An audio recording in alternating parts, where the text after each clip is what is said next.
지난주에 우리가 설 명절 때문에 식당에서 식사를 준비를 안 했었죠. 그래서 여러분들 아마 봉사하시는 분들, 교회에 오래 계신 분들은 배가 고프셨을 겁니다. 근데 제가 예배 후에 설교를 다 마치고 제 사무실에 갔더니 글쎄 제 방에 있었던 과일이 다 없어진 거예요. 그리고 제가 몰래 숨겨놓고 혼자 먹으려고 뒀던 과자도 절반이 없어졌어요. 그 진짜 화가 나더라고. 알고 보니까 제 아내가 봉사하시는 분들 배고프다고 그걸 다 방출을 한 거죠.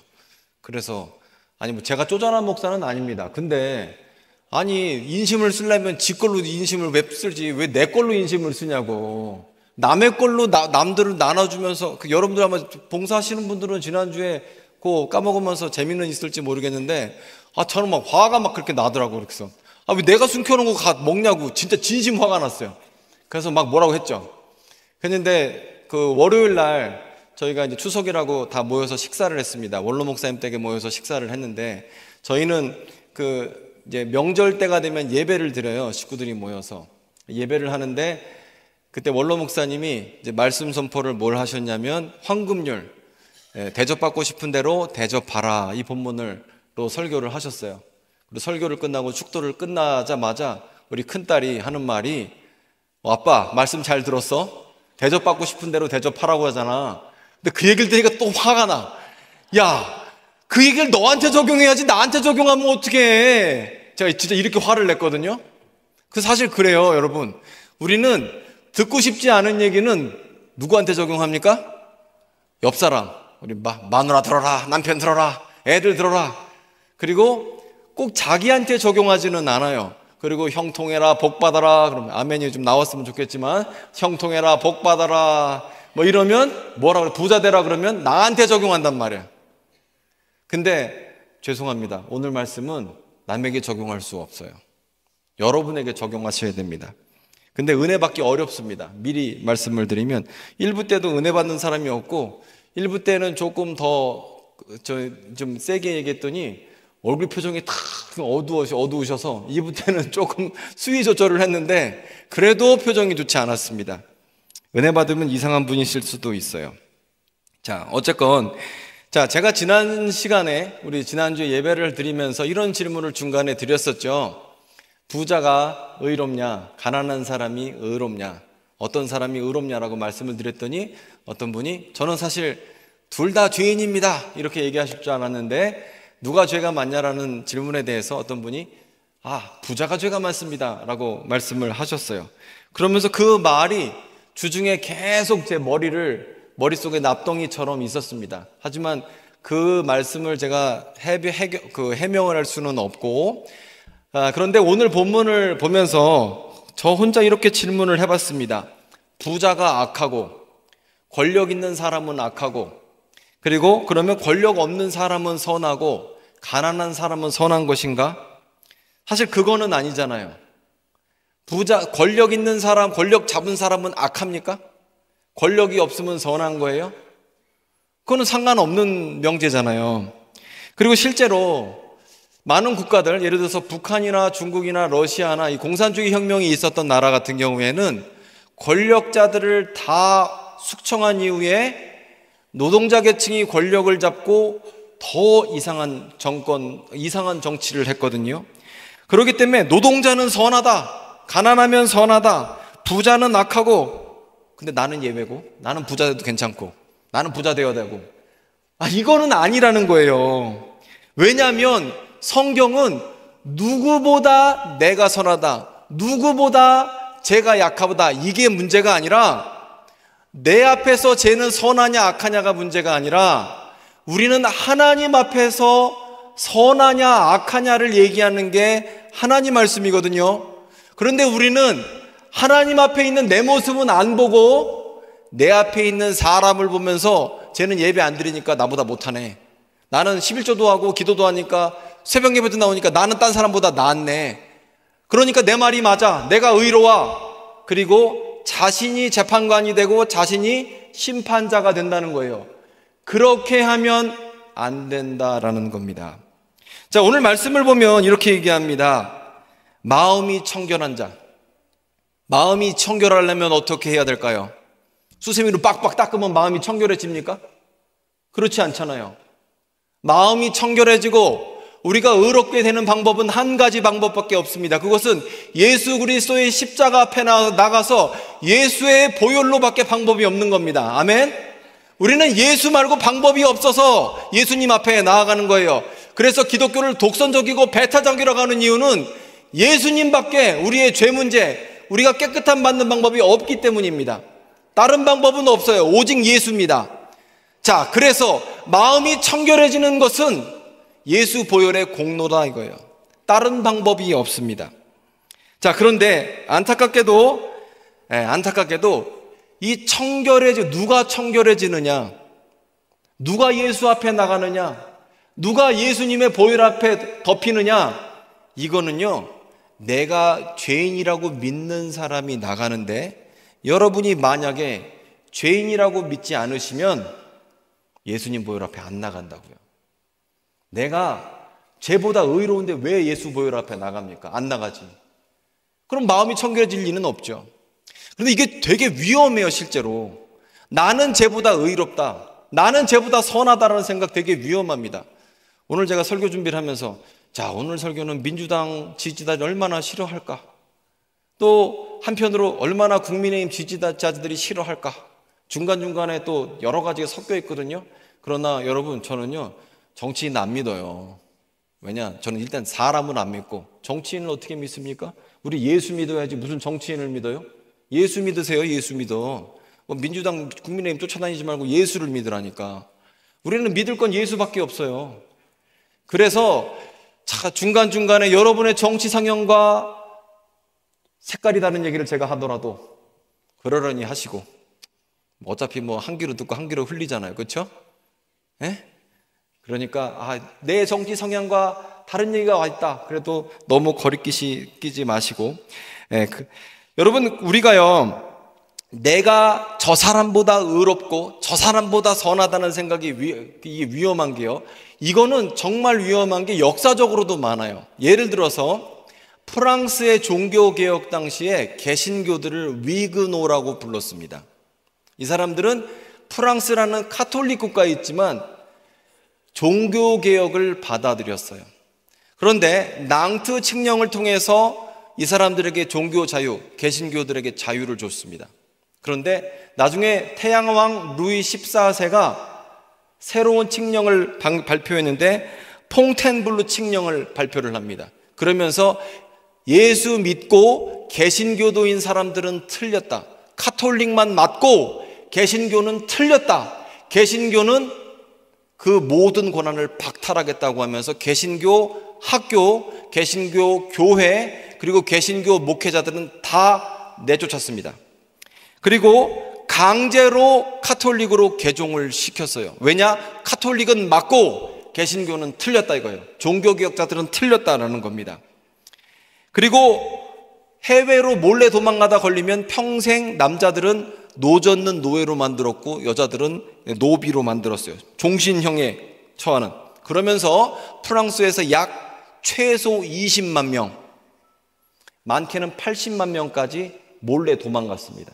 근데 문제는 개신교도, 즉 위그노들은, 프랑스의 개신교도들이 대부분 기술자 자본가였다는 게 문제입니다.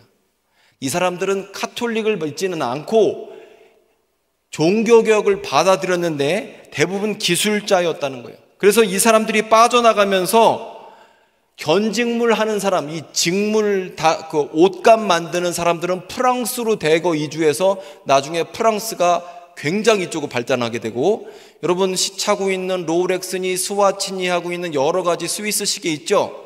프랑스의 위그노들이 대거 어디로 위주하냐면 스위스로 도망갑니다. 그래서 스위스 기계 산업이 발달하게 되고, 그 다음에 이 뱃사람들이 많았는데 해군 기술자들, 배 만드는 기술자들은 영국으로 대주 이주해서 나중에 영국이 세상을 지배하는데 크게 영향을 미치게 되죠. 자, 그래서 위그노들이 망명을 하면서 최대한 많은 자산과 자본을 갖다가 환전을 해서 갔기 때문에 그 이후에 프랑스 경기가 굉장히 좋지를 못했죠.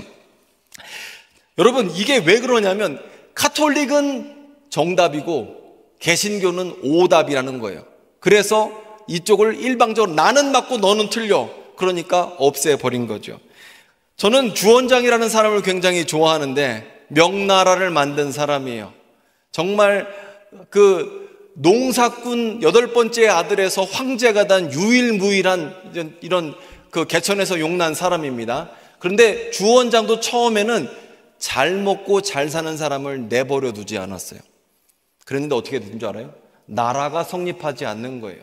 그래서 나중에 가진 사람들은 배운 사람들인 경우가 많아요. 배운 사람들이 법을 만들고 배운 사람들이 제도를 만들고 하잖아요. 그래서 명나라가 나중에 그렇게 들어서게 됐죠. 그리고 최근에 역사로 보게 됐던 마오쩌둥 같은 경우에도, 모택동 같은 경우에도 이 사람이 정권을 잡고 나서 기술자들, 가진 사람들을 다 숙청했어요. 근데 문제가 뭐냐면 가진 사람들이 왜 가졌냐면 농사 기술이 있었기 때문에. 농사도 기술이 있어야 수확률이 좋잖아요. 그런데 그 기술자들을 철저하게 숙청하고 나니까, 그리고 나서 대약진 운동 이후에 중국은 적게는 4천만 명이 굶어 죽었다고 얘기하고 많게는 8천만 명까지도 봅니다. 그리고 대약진 운동 실패한 후에 마오쩌둥은 실각하죠. 그런데 문화대혁명을 통해서 다시 정권을 잡아서 문화대혁명을 하면서 공산주의 사상, 특별히 모택동 사상 말고는 다 오답이다라고 하면서 공자와 모든 묘들과 중국 문화유산을 철저히 박살을 내버렸어요. 그리고 중국 문화는 20년, 40년 이상 쇠퇴했다라고 얘기하고, 중국의 이민족이 많이 침입했지만 문화대혁명만큼 철저하게 중국 문화가 파괴된 사례가 없다라고도 얘기를 합니다. 중국 사람들은 자기네들 역사가 5천년이라고 얘기하는데 5천년 역사에서 이렇게 파괴된 적이 없대요. 왜? 모택동, 마오쩌둥 사상만 맞고 나머지는 다 틀렸다고 해서. 그래서 잘 아시는 대로 명나라 황제 묘들 지하까지 파내갖고 다 파묘하고, 중국 그 공자 묘나 이런 거 다 파괴하고 남는 게 없어요. 사실 지금 중국의 문화 대부분은 대만에 있죠. 자, 어쨌건 이렇게 나는 맞고 틀리다라는 건 위험한 생각이다라는 겁니다. 그리고 우리가 얼마나 죄인이냐라는 거예요. 제가 이제 교제하던 교수님 중에 이런 분이 있어요. 이분이 서울대 철학관지 사회학관지를 졸업하고 그리고 나서 운동권에 투신을 했습니다. 그다음에 운동권에 투신을 한 다음에 자기 정치 성향 때문에 오지로 갔죠. 제대하신 다음에 공산당, 주체사상 말고 40년 전 얘기예요. 주체사상 말고 이제 공산당 창당을 하기 위해서 이제 동지들을 모은 거죠. 서로 예명을 사용하기 때문에 한 사람 잡혀도 다른 사람 잡히지 않게끔 하면서 공산당을 창당하기 위해서 모였습니다. 그리고 이분 얘기가 그래요. 그럼 공산당 창당하고 우리 이 남조선을 뒤집어 엎은 다음에 혁명한 다음에 뭘 할 것이냐? 그러자 거기 많은 분들이 하는 말이, 나는 공산당 창당을 하고 내가 높은 자리에 올라가면 외제차 끌고 큰 집 살고 싶다, 이 얘기를 하더라는 거예요. 근데 이 교수님이 거기서 되게 충격을 받았대요. 뭐지? 도대체 뭐 하는 거지? 그리고 나중에 이분은 바울 신학을 하시면서 완전히 바뀌었어요. 그래서 이분이 극좌에서 극우로 가버리셨습니다. 그래서 사실 극좌도 안 좋고 극우도 저는 안 좋다고 보는데, 변했는데 뭐냐면 인간이 사실 안 한 게 아니라 못한 거라는 거예요. 많은 젊은 정치인들이 정치에 입문한 다음에, 흔히 제가 중학교 때 들은 얘기예요. 맞을 수도 있고 틀릴 수도 있습니다. 근데 그때 청와대에 계신 분 얘기를 통해서 저도 건너 들었는데, 제가 중학교니까 정상 참작을 좀 해주십시오. 포장마차에서 소주 먹던 사람이 룸사롱에서 여자 끼고 술 먹는데 한 달이 안 걸리더라 이거예요. 포장마차에서 소주 먹던 사람이 룸사롱에서 여자 끼고 술 마시는데 그렇게 변하는데 청와대 입성하니까 한 달이 안 걸리더라, 이런 얘기를 저도 건너 들었어요. 근데 안 한 게 아니라 못한 거예요. 즉 이 얘기가 무슨 얘기냐면 우리 안에 죄성이 있다 이거예요. 죄성이 있다. 우리는 안 하는 존재가 아니라 못하는 존재, 안 한 게 아니라 내 안에는 그런 욕구가 충분히 있음에도 불구하고 기회가 없어서 못한 것뿐이지 우리 안에 죄성이 있다라는 겁니다. 오토다케 히로타카라는 분이 있습니다. 사진이 있어요. 오체 불만족이라는 책을 쓰셨고 580만 부의 책을 팔았어요. 대단하죠? 이분은 팔 다리가 없는 채로 태어났습니다. 대단하시죠? 그리고 이분이 뭐라고 했냐면 오체는 없지만 팔다리는 없지만 인생은 대만족. 그리고 우리나라 초등학교 교과서에도 옛날에 실렸었습니다. 그런데 2015년도에 이분에 대한 여러 가지 얘기가 나오는데 그게 뭐냐? 여러분 잘 아시겠죠? 오토다카 히로타다가 오체 불만족이라는 책을 썼는데 세상에 애인이 5명이 있는 거예요. 전 너무 궁금해. 어떻게 바람을 폈는지. 팔다리가 없다니까요. 근데 바람은 펴 5명이랑. 놀랍죠? 아니, 이 새끼는 이해가 안 돼. 근데 이분 그 오체 불만족이라는 책을 써서 제가 오체 불만족이 아니라 육체 불만족이다. 이거 말이 되는가? 그랬더니 제가 이번에 설교 준비하면서 찾아보니까 이렇게 나오더라고요. 오체 불만족, 육체 불만족, 본처 불만족, 오첩 대만족. 여러분, 팔다리가 없어도 죄성은 똑같아요. 남자들이 숟가락 들 힘이 있으면 뭐 한대요? 여자분들, 남자들 숟가락 들 힘이 있으면 뭐 한대요? 네, 우리 안에 죄성이 있다고요. 중국 사람들은 사기를 치는 사람보다 사기를 당하는 사람이 더 나쁘다고 여긴답니다. 가짜를 만드는 사람보다 가짜를 사는 사람이 더 나쁘다고 여긴대요. 저는 그게 맞다고 생각해요. 중국 사람들은 최소 인간이 악하다고 여기는 것이죠. 여러분, 저와 여러분이 그렇게 선한 것 같아요? 나는 쟤보다 선합니까? 나는 얘보다 의로웁니까? 여러분이 지금 누구 앞에 있는 줄 아세요? 여러분은 하나님 앞에 있어요. 저는 하나님 앞에 있어요. 저와 여러분 하나님 앞에 있을 때 도저히 그 진노를 감당할 수 없는 존재로 있는 거예요. 내 힘으로 나갈 수 없기 때문에 우리는 예수 공로로, 예수 십자가의 공로로 구원받는 거죠. 그런데 우리는 그 사실을 잊어버리고 살아가는 것 같아요. 여러분, 우리는 예수님 말고 방법이 없는데 더 이상 우리는 하나님의 진노 앞에 있는 것이 아니라 내가 의로운 자가 돼서 누군가를 심판하고 나는 쟤보다 의롭고 쟤보다 선하기 때문에 나는 의롭고 내 말은 맞다라고 생각하고 살아간다는 거예요. 그런데 우리가 유일하게 우리의 마음이 청결해지고 하나님을 바라볼 수 있는 방법은 예수 그리스도의 보혈밖에 없다는 사실입니다. 여러분, 제가 몇 달 전에 어떤 선교사님을 만났습니다. 근데 이 선교사님이 10여 년 전에 굉장히 선교단체를 크게 10,000명, 50,000명씩 모이는 집회를 인도하시던 분이셨어요. 근데 이 선교단체가 성추문 때문에 뭐 한마디로 미투 사건이죠. 그런 것 때문에 철저하게 아주 폭삭 촐딱 망해버렸어요. 그래서 그 사건을 물어봤습니다. 이분은 그 사람 동생이거든요. 그러니까 이 사람 죄가 없잖아요. 연좌죄가 아니니까 형의 죄를 동생이 뒤집어 써야 됩니까? 물어봤어요. 궁금해서. 무슨 사건이냐라고 물어봤더니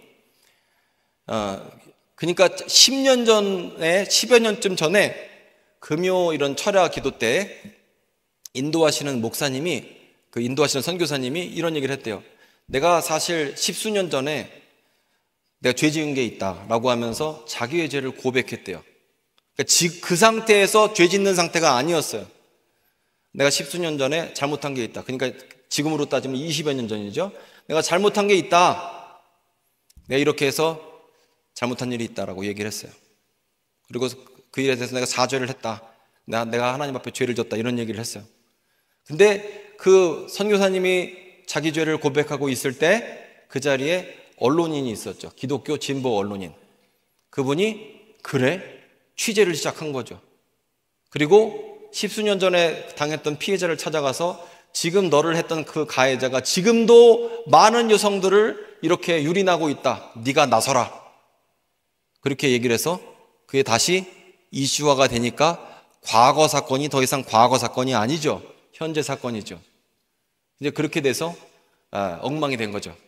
그래서 제가 얘기를 듣다가 아니 뭐 사실 그거 그 당시 현지 사건도 제가 이렇게 얘기했어요. 여러분 제 말을 정죄하셔도 괜찮습니다. 제가 이렇게 얘기했어요. 아니 이거 당신이 한 일도 아니고 당신의 형조차도 십수년 전에 있었던 일이라고 하면, 그리고 이미 정리된 사건이라고 그러면 기획수사로 해서 이걸 이렇게 취재를 하면 안 죽을 사람이 어디 있느냐. 솔직히 이 자리에 앉아 계신 저와 여러분 모두가 다 여러분의 10년 전, 20년 전, 30년 전, 40년 전, 50년 전 얘기를 다 끄집어내서 성추문이 아니더라도 그걸로 하나하나를 다 끄집어내면 선한 사람이 어디 있어요? 없지. 그런 의미에서 우리 국민의힘 지지자들 싫어하시겠지만 조국이 뭐 그렇게 잘못했는지 모르겠어요. 저는 그렇게 이렇게 뒤집어 까면, 여러분 표정이 너무 안 좋은데, 예, 어쨌건 뭐 그렇게 까면 안 당할 사람이 있겠는가. 여러분 우리가 사실 알고 보면 안 들켰지 다 철저한 죄인이다라는 거예요. 하나님의 진노 아래에 있다라는 거예요. 그리고 진노 아래에 있는 우리는 내가 죄인이기 때문에 누구 앞에 서야 돼요? 유일한 우리의 죄의 해결 방법, 우리의 죄를 씻으시는 예수 그리스도의 십자가 보혈 앞에 서야 우리의 죄의 문제가 해결이 된다는 겁니다. 아멘.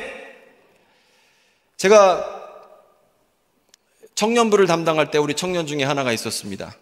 우리 같이 이제 소그룹을 하는데 이렇게 제가 물어봤어요. 너 예수 어떻게 믿게 됐어? 물어봤습니다. 그러다 이 청년이 이런 얘기를 하더라고요. 자기가 어렸을 때 엄마 아빠가 이혼을 했는데 엄마도 우리를 데려가지 않고 아빠도 우리를 데려가지 않아서 우리는 고모 손에 맡겨졌다. 자기하고 자기 동생이 고모의 손에 맡겨졌대요. 고모가 조카들 이뻐했겠어요? 그럴 리 없죠. 그래서 거기서도 천덕꾸러기. 그러다가 부성애보다는 모성애가 더 센 것 같아요.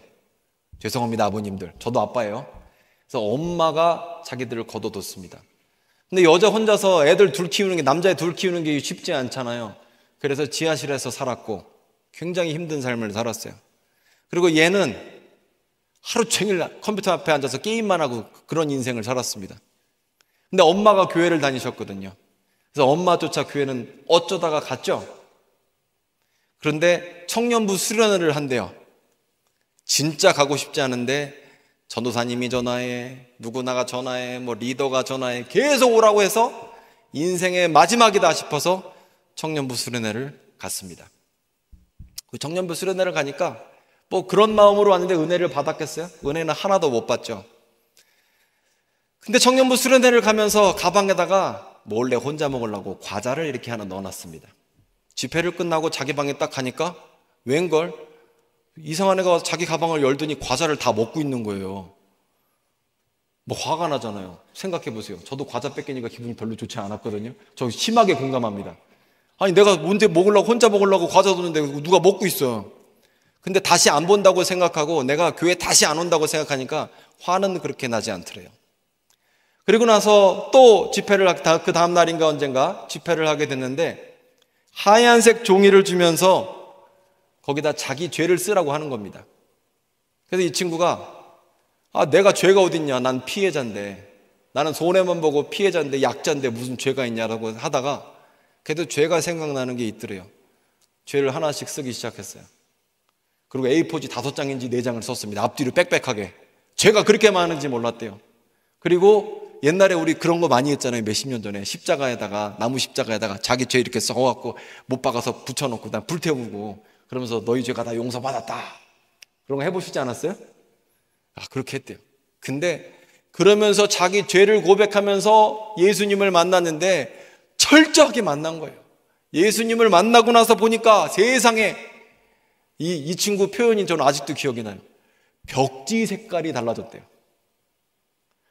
정말 예수님 만나고 나니까 우와, 우리 집에 이 벽지 색깔도 달라 보이는 거예요. 놀라운 은혜 체험을 한 거죠. 여러분도 그런 경험이 있으시지 않습니까? 여러분 10년 전에, 20년 전에, 30년 전에, 40년 전에 예수 처음 만나고 나의 죄 씻음을 받고 하나님 앞에 하나님을 바라보게 되면서 우와, 세상이 달라졌다, 이런 경험을 하고 우리가 예수를 믿게 됐다는 겁니다. 그런데 그때는 내가 내 죄를 갖고 하나님 앞에 나아갔지만, 그런데 이제는 아니라는 거예요. 옛날에는 내 죄를 갖고 주님 앞에 나아가서 십자가만이 내 죄를 해결할 수 있습니다라고 믿었던 우리가, 제가 이제는 나는 죄인이 아닌 거죠. 죄인은 딴 사람이에요. 그러니 십자가 앞에 나갈 일이 없어요. 십자가 보혈로 씻을 일이 없어요. 왜? 나는 죄인이 아니니까. 옛날에는 10년 전에, 20년 전에, 30년 전, 40년 전에는 죄인이었는데 이제는 죄인이 아니에요. 십자가 앞에 나갈 일이 없어. 왜? 나는 죄인이라고 믿는 사람만 십자가 앞에 나가요. 하나님의 은혜가 간절한 사람만 십자가 앞에 나가거든요. 보혈에 덮일 일이 없습니다. 안타깝죠. 여러분, 우리가 마음이 청결해지는 방법은 십자가 예수 그리스도의 보혈로 덮이는 방법밖에 없는데, 십자가 앞에 나가질 않고 딴 사람 탓하는데, 나는 의인이고 쟤는 죄인인데 상대적 의인으로서 이 땅을 살아가는데 어떻게 십자가 앞에 나가고 어떻게 보혈의 은혜를 누리겠습니까? 그런데 안타깝게도 여러분, 우리는 날마다 주님의 은혜가 필요한 것입니다. 여러분, 다른 사람을 십자가 보혈 앞에 세우지 마세요. 오늘 말씀 여러분 스스로에게 적용을 하셔야 됩니다. 내가 주님의 보좌 앞에 나아가야 되고 은혜의 보좌 앞에 나아가야 되지, 다른 사람 이 얘기 누가 들어야 돼? 필요 없습니다. 내가 들어야 되고 내가 변화해야 되는 거예요. 여러분이 주님 앞에 나가야 하는 겁니다. 회개해야, 주님 앞에 나아가야 마음이 청결하게 되는, 은혜를 누리게 되고 하나님을 맛보게 되는데, 내가 회개할 거리가 없고 죄인이 아니니, 그러니 하나님을 볼 일도 없는 거죠. 마음이 청결해지지 않았으니. 저는 지금 예수의 보혈의 공로가 없다는 게 아닙니다. 여러분이 과거에 죄 씻음 받지 않았다는 게 아닙니다. 우리는 주님 앞에 나아갈 때 우리의 과거의 죄, 현재의 죄, 미래의 죄, 모든 죄가 다 용서받았어요. 우리의 존재적으로 죄의 나라, 어둠의 나라였던 우리가 의의 나라, 빛의 나라로 옮겨진 거예요. 우리는 모든 죄가 용서받았습니다. 그런데 확실한 건 우리는 십자가 보혈 안에 있을 때 하나님을 볼 수 있다는 것입니다. 제가 한 두 달 전에 필리핀을 갔었거든요. 선교센터를 갔습니다. 그리고 선교센터에서 또 우리 필리핀 다른 선교사님 만나서 섬에 이렇게 우리가 이제 갔었어요. 근데 섬에 들어갔는데 비가 너무 많이 와서 비행기가 안 떴습니다. 한 3일 연속 비행기가 뜨지 않더라고요. 좀 불안했는데 비행기가 아예 못 떠서 이제 한국 못 올까 봐. 근데 속으로 그런 생각을 했어요. 그래도 내가 교회 못 오면 원로 목사님이 그래도 주일 설교 대신해 주지 않을까? 이런 생각을 제가 했어요. 여러분도 그렇게 생각하죠? 제가 설교 못하면 누가 할 것 같아요?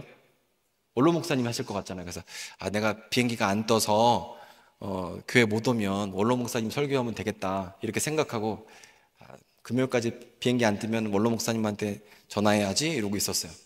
그래서 이런 사정, 여기 비행기가 안 뜨고 어려워요, 이렇게 해서 제가 중간중간 원로 목사님한테 일단 좀 뭔가 분위기를 잡아야 될 거 아니에요. 그래서 이렇게 분위기 잡으면서 비행기 안 떠요 라고 계속 얘기했는데 원로 목사님이 문자를 딱 보내셨어요. 뭐라고 보낸 줄 아세요? 교회는 자비가 없는 곳이야, 이렇게 왔어요. 자, 여러분, 제가 주일날 교회 못 오고 선교지에 있어요. 그럼 어때요? 여러분, 마음이 편안해요? 아니죠. 불편하시죠? 그리고 주일날 예배 못 지키는 목사 어떻게 했으면 좋겠어요? 가만둬야 될까요? 왜 웃으시는 거예요, 이렇게 큰 소리로? 교회는 자비가 없어요. 지금 저도 그렇고 여러분도 그렇고 마찬가지예요. 우리가 구원받은 하나님의 백성이라고 그러고, 제가 지금 설교를 마음이 청결한 자는 하나님을 볼 것이라고 이렇게 설교를 하면서, 마음이 청결해지는 방법은 예수 보혈 앞에 있어야 되고, 그리고 주님 앞에서 나는 철저한 진노 가운데, 도저히 감당할 수 없는 진도 가운데 하나님의 은혜가 필요한 사람이라고 여기면서도 다른 사람에 대해서는 애누리가 없고 다른 사람에게 대해서는 똑같이 우리는 정죄하고 있는 존재다라는 거예요. 우리 안에 죄성이 있다라는 거예요. 우리는 거기서 벗어날 수 없는 거예요. 사실요, 여러분이 만약에 담임 목사를 뽑거나 누구를 뽑잖아요. 유치원 때부터 뒷조사를 합니다. 이 사람 뭐가 문제가 있을까? 하지만 여러분, 문제 없는 사람이 어디 있어요? 다 문제 있지. 우리가 모두가 다 하나님의 진노 아래에 있고 우리는 우리의 죄성 때문에 우리의 죄로 심판받을 존재인데, 다만 감사한 것은 우리에겐 십자가 보혈의 공로가 있다라는 것입니다. 여러분, 여러분의 삶에서 만약에 십자가와 회개 사건이 과거의 사건이라면 여러분은 지금 의인이실 겁니다. 그리고 여러분 삶에서 심판자와 재판관이 되실 거고요. 그리고 만약에 여러분 회개와 용서의 사건이 현재 사건이라면 여러분은 지금 마음이 청결한 자가 되어 하나님을 대하고 계실 것이고, 하나님을 대면하시는 분들은 삶이 천국이에요. 어떤 사람을 봐도 행복해요. 벽지 색깔이 달라진 것처럼 내가 은혜 받은 존재로서 저 사람도 은혜가 필요한 사람으로 보이거든요. 오늘 말씀 보면 이렇습니다. 마음이 청결한 자는 하나님을 볼 것이다. 대우명절에 보면 하나님을 못 보는 사람은 마음이 청결하지 않은 사람이에요. 그 얘기는 뭐냐면 우리는 반드시 하나님을 봐야 하고 보기 위해서는 우리는 날마다 회개하며 하나님의 자비와 긍휼을 의지해야 한다라는 것입니다. 여러분은 여러분 자신을 어떻게 평가하고 계십니까? 여러분은 지금 하나님의 진노 앞에 있습니까? 아니면 상대적 의인과 상대적 선한 자가 되어서 누구를 평가하고 있습니까? 여러분 지금 100데나리온 빌린 사람입니까? 1만 달란트 빌린 빚진 자입니까? 중요한 건 둘 다 못 갚았다는 거예요. 즉 여러분 지금 만약에 100억을 빚졌어요? 아니면 99억 5천만 원, 99억 9,500만 원을 빚졌어요? 중요한 건 둘 다 못 갚긴 마찬가지예요. 둘 다 빚쟁이라고. 못 갚는다고, 두 사람 다. 근데 그리고 둘이 싸우고 있어요. 이 너무 안타까운 현실 아닙니까? 여러분, 우리는 하나님 앞에 서야 됩니다. 진노 아래에 있어야 돼요. 진노가 아니라 긍휼과 자비하심 아래에 있어야 한다라는 거예요. 그리고 그렇게 하나님의 자비와 긍휼을 바라는 우리에게 보이는 것이 십자가가 보이고 은혜의 보좌가 보이고, 그 앞에 나아갈 때 주님께서는 우리의 모든 죄를 용서하시고 우리는 하나님을 대면하게 되는 것입니다. 주님을 날마다 바라보는 저와 여러분 되기를 소망합니다. 기도하겠습니다.